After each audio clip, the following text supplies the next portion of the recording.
नमस्ते मेरे भाई।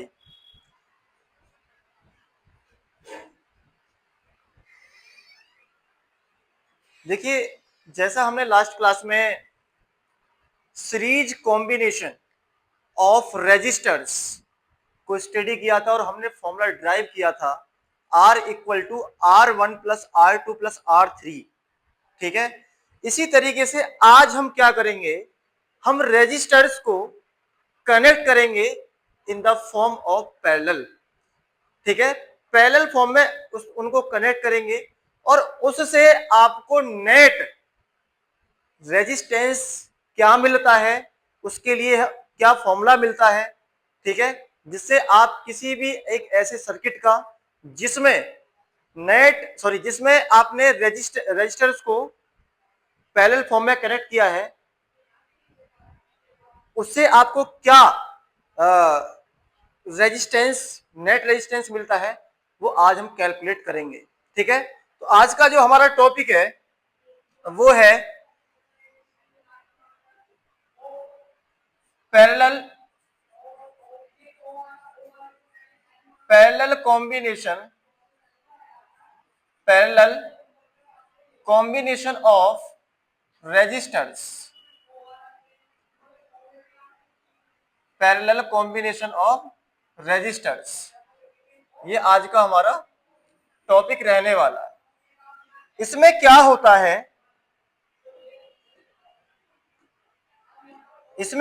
है, हम इसमें रेजिस्टेंसेस को पैरेलल फॉर्म में कनेक्ट करते हैं। हम इसमें रेजिस्टेंसेस को पैरेलल फॉर्म में कनेक्ट करते हैं। ये आपने इनको पैरेलल फॉर्म में कनेक्ट कर दिया। ठीक है, इसके बाद हम इसको एक पोटेंशियल देंगे। हम इसको क्या देंगे, एक पोटेंशियल देंगे। देखिएगा, हमने इसको एक पोटेंशियल दिया।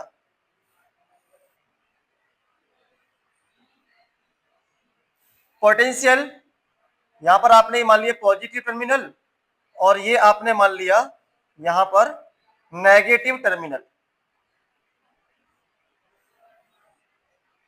ठीक है, यहां पर ये क्या है, नेगेटिव टर्मिनल।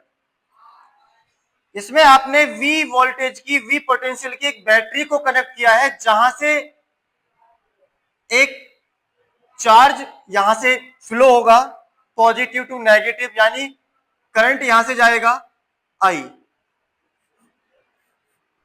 जब करंट यहां से I जाएगा तो आप यहां पर जैसे ही पहुंचेंगे तो यहां पर एक आपको जॉइंट मिलेगा, यहां पर एक आपको जंक्शन मिलेगा और इस जंक्शन से ये करंट 3 पार्ट्स में डिवाइड हो जाएगा, क्योंकि हमने यहां पर जो कनेक्ट किया है वो 3 रेजिस्टेंसेस को कनेक्ट किया है।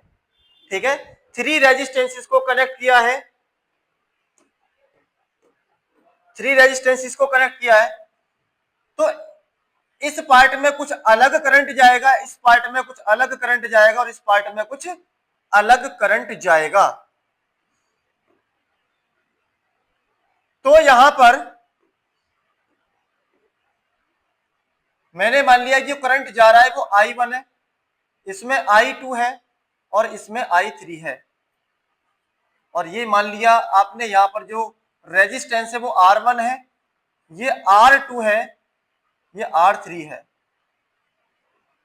बेटा अगर क्लास को आप पूरे कंसंट्रेशन के साथ देखते हैं और कंप्लीट देखते हैं, तब आपको पता लगेगा कि आपको कितनी बातें समझ में आई है और कितनी क्लियरली आपको चीजें समझ में आई हैं। क्योंकि जब तक हम पूरी बात को पूरे कंसंट्रेशन के साथ नहीं समझते हैं, नहीं सीखते हैं, तो उसका हमारा कोई फायदा नहीं है।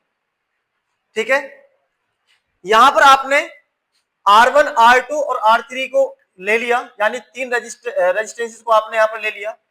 तो यहां पर भी करंट I1 ही रहेगा, यहां पर I2 रहेगा, यहां पर I3 रहेगा।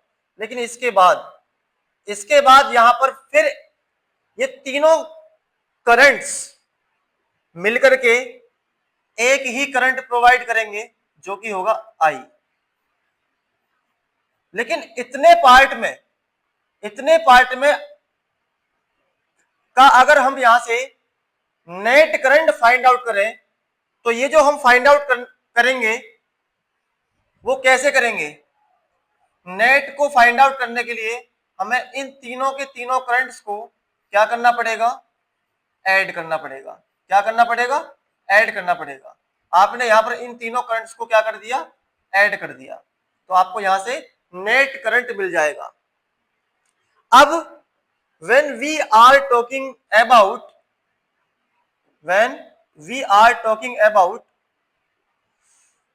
Ohm's law, according to the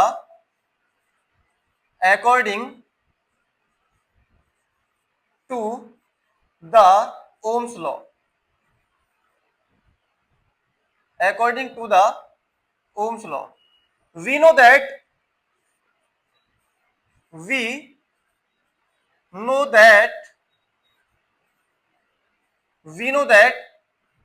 equal to IR। हमें फाइंड आउट क्या करना है? हमें फाइंड आउट करना है नेट करंट, जिससे आपको एक रेजिस्टेंस का फॉर्मूला मिलेगा। और यहां पर हम अगर देखें तो यहां पर जो आपको पोटेंशियल मिलेगा वो आपको V ही मिलेगा। जैसे वहां पर करंट से मिला था सीरीज कॉम्बिनेशन में, इसी तरीके से यहां पर आपको पोटेंशियल पैरेलल कॉम्बिनेशन में सेम मिलेगा। ठीक है, तो ये जो V है ये क्या है? यहां पर सेम है, यानी नो चेंज, इसमें किसी टाइप का कोई चेंजमेंट नहीं होने वाला है। तो बेटा यहां पर आपके पास में जो अलग अलग पार्ट्स में गिवन है वो है करंट। वो क्या है? वो है आपके पास में करंट। तो यहां पर हम देखें V equal to I R है, तो यहां से अगर आप I फाइंड आउट करेंगे तो क्या आएगा? V upon R. क्या आएगा? V upon R. बेटा अगर पूरे कंसंट्रेशन के साथ अगर चीजों को आप देख रहे हैं, मैं इतना स्लो आपको चीजों को बता रहा हूं कि उस वीक से वीक स्टूडेंट को समझ में आ जाएगा जिसको बिल्कुल भी कुछ नहीं आता। ठीक है, उसे सीरीज कॉम्बिनेशन पैरेलल कॉम्बिनेशन बहुत अच्छे तरीके से समझ में आ जाएगा। ठीक है, I equal to V upon R, I equal to V upon R.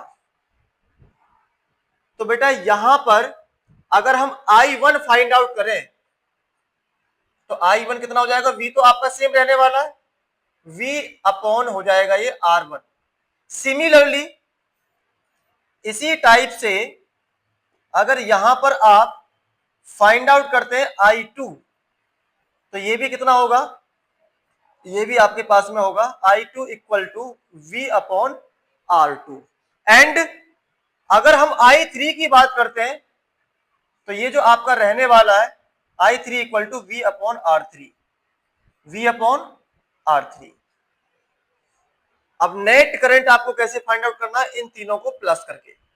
तो इसमें ये वैल्यूज पुट करेंगे, I की वैल्यू आपके पास में है, I1, I2 एंड I3 की वैल्यू आपके पास में है। ये वैल्यूज इस इक्वेशन में पुट करेंगे।